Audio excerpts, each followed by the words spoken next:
நேர்மையின் குரலாய் பிரதிபலிக்கும் யுவராஜ் சேனலர்களுக்கு வணக்கம்.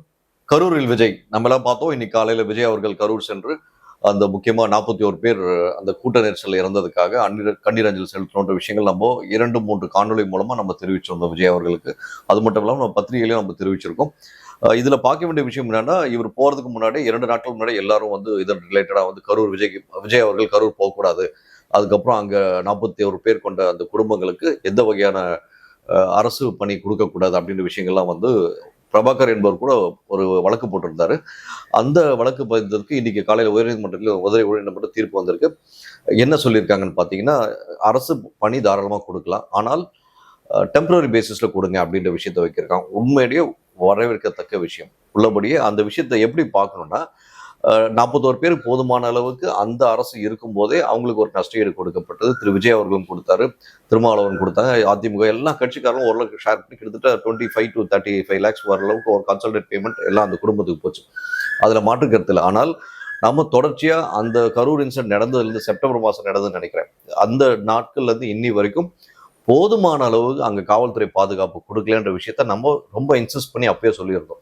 ஏனென்றால் வந்திருக்க க்ரௌடுக்கு வெறும் 500 மெம்பர் தான் இருக்காங்கன்னு சொல்லி காமிக்கிறாங்க. அந்த 500 மெம்பர் ஆக்டிவ் பார்ட்டிசிபென்ட்ஸ் அங்கே இருக்காங்கன்னு பார்த்தீங்கன்னா, அந்த வீடியோ ஃபுட்டேஜை நம்ம அன்றைக்கே பார்த்து செப்டம்பர் மாதம் 29ஆம் தேதி நம்ம காணொலி தெளிவாக ரிலீஸ் பண்ணியிருக்கோம்.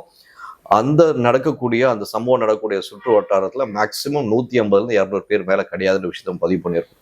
திரும்ப அதை மேற்கோள் கல்வி ஏன் பேசுகிறோன்னா, இன்னைக்கு கரூர் மீட்டிங்கில் விஜய் அவர்கள் தெளிவாக சொல்லியிருக்காரு, மக்களே நீங்களே சொல்லுங்க, அன்னைக்கு நம்ம போதுமான அளவு பாதுகாப்பு இருந்ததா அப்படின்ற வார்த்தையை கேட்கிறாரு. ஸோ இது நம்ம ஒரு கோயின்சிடன்ஸா இருந்தாலுமே கூட போதுமான அளவு பாதுகாப்பு கொடுக்காதோட எஃபெக்ட். அண்ட் அன்னைக்கு இந்த இடத்துல நீங்க இது நடத்துங்கன்னு சொல்லி அந்த எஸ்பி சொன்ன மாதிரி விஷயங்கள்லாம் வந்து இன்னைக்கு விஜய் அவர்கள் மேற்கோள் காட்டி பேசுறது குத்தி காமிக்கிறாரு தெளிவா தெரியுது. ஸோ இது ஒரு பக்கம். இன்னைக்கு விஜய் அவர்கள் பேசுறது எல்லாமே வந்து தீய சக்தியாகிய திமுகவை நேரடியாக விமர்சனம் ரொம்ப ஸ்ட்ராங்கா பண்ணி பேசியிருக்கிறத பார்க்க முடியுது. இது சொன்னது விஜய் அவர்கள் தான், நாம இல்லை. சரிங்களா? ஒவ்வொரு இடத்துலையும் திமுக என்று சொல்வதற்கு பதிலாக தீய சக்தின்ற வார்த்தையை ரொம்ப திணிச்சு இந்த தடவை ரொம்ப ஸ்ட்ராங்கா பேசியிருக்காரு. இதுல இன்னொரு முக்கியமான விஷயம், பார்க்க வேண்டிய விஷயம், செந்தில் பாலாஜி அவர்கள் பற்றி சொல்லும் போது கரூர் கம்பெனி ஓனர் அப்படின்ற வார்த்தையை பதிவு பண்றாரு. ஏற்கனவே ஒரு 10 ரூபாய் அந்த பாட்டு பாடி தான் கரூர்ல பெரிய பிரச்சனையாச்சு. இன்னைக்கு வந்து கரூர் கம்பெனி ஓனர்ன்ற ஒரு புது விஷயத்த வந்து அந்த இடத்துல பறைசாற்றுறாரு திரு விஜய் அவர்கள். அது மட்டும் இல்லாமல் இன்னைக்கு ஓடி ஒழுறாருன்ற விஷயத்த வந்து ரொம்ப நாசுக்கா அந்த வேட்டைக்காரன் படத்துல வரக்கூடிய அந்த ஓடு பாடல் மூலமா தெரிவிச்சிருக்காரு. இதுல இன்னொரு விஷயமும் வந்து வெளிநாட்டுல போய் ஒதுங்கி இருக்காரு அப்படின்னு ஒரு விஷயத்த ஆரம்பிச்சு, ஸ்டாலின் அவர்களை வந்து நான் சொல்லலை, ஸ்டாலின் அவர்கள் மேலே எப்பயுமே நல்ல ஒரு பாசம் இருக்கு, ஏன்னா அவர் லண்டன்ல இருக்காரு இல்லைங்களா, ஸோ அவரை மீன் பண்ணி நான் சொல்ல, சிங்கப்பூர்ல ஒருத்தர் போய் ஒழிஞ்சிருக்காருன்னு சொல்லிட்டு ஏவாவேலு அவர்களை வந்து புல்லிங் ஸ்லெக்ஸ் அப்படின்னு சொல்ல ஆங்கிலத்தில் சொல்வது போல் ஸ்டாலின் அவர்களை மறைமுகமாகவும் ஏவாவேலு அவர்கள் நேரடியாகவும் வந்து வம்புக்கு இழுத்து ரொம்ப ஸ்ட்ராங்காக ஒரு விமர்சனம் வைக்கிறாரு.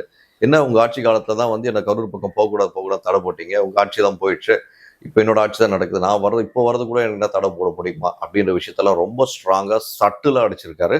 அதுல இன்னொரு பார்க்க வேண்டிய விஷயம் என்னன்னு பார்த்தீங்கன்னா, ஒழுங்கா படின்னு சொல்லி சுப்ரீம் கோர்ட் வந்து நறுக்குன்னு தலையில கொட்டி கூட உங்களுக்கு எல்லாம் புத்தி வரலன்னா அப்புறம் நான் அதெல்லாம் என்ன சொல்றது அப்படின்ற வார்த்தை வந்து ரொம்ப பொது மேடையில முதல்வராக இருக்கக்கூடிய மனிதர் சுப்ரீம் கோர்ட் சொன்ன விஷயத்த ஒரு பத்திரிகை தாளில் வந்த அந்த கருத்தை வந்து நேரடியாக மக்கள் முன் கொண்டு வந்து வச்சிருக்கார் அப்படின்னும் போது அந்த ஒரு பத்திரிகைக்கு கிடைச்ச அங்கீகாரமா நான் அதில் பார்க்குறேன். மிச்சப்படி இது விமர்சன தோணியில் நான் எதுவும் கருத்து கூற விரும்பல. தீய சக்தி திமுக உள்ளாட்சி தேர்தலில் முடிச்சு விடுங்க அப்படின்ற வார்த்தையை வந்து அடுத்து 2027 மார்ச் மாதம் வரக்கூடிய உள்ளாட்சி தேர்தலுக்கு அதுக்கான பரப்புரையை இந்த மேடையிலே ஆரம்பிச்சிட்டார்ன்றதை நம்ம முடிவில் பார்க்க முடியும். உண்மையிலே ஒரு பிளாட்ஃபார்ம் கிடைக்கும் போது அது எப்படி பயன்படுத்தணும் அப்படின்னு வச்சு பார்க்கும்போது இவர் ஒவ்வொரு மேடைகளாகட்டும் அந்த மாநாடுகளாகட்டும் எல்லா இடத்துலையும் வந்து ஒரு 25 நிமிஷம் 28 நிமிஷம் மேக்ஸிமம் பேசியிருப்பார். மினிமம் 16 நிமிஷம் கூட பேசியிருக்கார். அப்படி இருக்கும் சூழல்ல ஒரு 3-4 டைலாக் சென்சேஷனாக ரீச் ஆகுது. அப்படி இருக்கும் பார்க்கும்போது இந்த இடத்துல அவர் யூஸ் பண்ண விஷயம், தீய சக்தி திமுகவை உள்ளாட்சி தேர்தலில் முடிச்சு விடுங்க அப்படின்ற வார்த்தை வந்து கண்டிப்பா கொஞ்சம் ஹைலைட்டா இப்போதுலேருந்து அவங்க தொண்டர்கள் வந்து ட்ரிகர் பண்ணி விடுறாருன்றது பார்க்க முடியுது.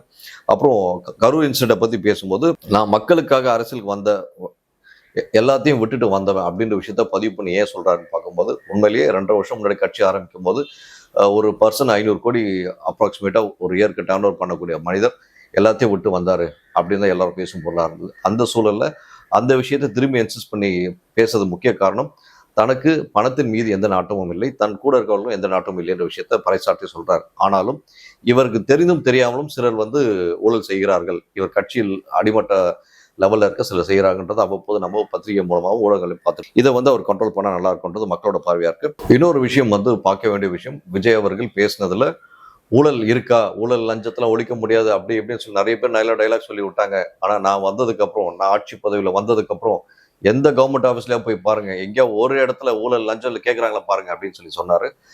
திரு விஜய் அவர்கள் புரிதலுக்காக ஊழல் பொறுத்தவரை அடுத்த 5 ஆண்டுகள் நீங்கள் முழு மூச்சில் செயல்பட்டால் மட்டும்தான் ஒழிக்க முடியுமே தவிர கண்டிப்பாக ஒழிப்பதற்கான சாத்தியக்கூறு கம்மி. இன்னைக்கும் ரிஜிஸ்டர் ஆஃபீஸ்ல போய் பார்த்தீங்கன்னா வேணுமென்றே ஆன்லைன் ரெஜிஸ்ட்ரேஷன் வரைக்கும் 2 நாள் முன்னாடி கூட நீ கொண்டு வந்துட்டீங்க, வாழ்த்துக்கள் பாராட்டுகள், அதுல வந்து மாற்று கருத்து இல்லை. ஆனால் இப்போதைக்கு இருக்க சூழலை வச்சு பார்க்கும்போது வேணுமென்று அங்க இருக்க ரிஜிஸ்ட்ரார் ஆகட்டும், சீனியர் கிளர்க்ஸ் ஆகட்டும், அந்த ஃபைல்ல இந்த சைன் சரியில்லை, புள்ளி வச்சிருக்காங்க, இனிஷியல் பக்கத்துல புள்ளி இல்லை, இதுல புள்ளி இருக்கு, அப்புறம் புகைப்படம் வந்து கிளாரிட்டி இல்லை, லைவ் ப்ரூஃப் நாங்க திருப்பி ரீஇன்ஸ்பெக்ஷன் பண்ணோம், அதாவது ஒரு லேண்ட் ரெஜிஸ்ட்ரேஷன் பண்ணோம்னா திருப்பி போய் ரீஇன்ஸ்பெக்ஷன் பண்ணோம் அப்படின்ற விஷயத்துக்காக வேணும்னே வந்து ட்ராக் பண்றதா, அந்த மாதிரி ஃபீல்டு இன்ஸ்பெக்ஷன் பண்ணும்போது அந்த இடத்துல கட்டிங் போட்டுட்டு இருக்காங்க.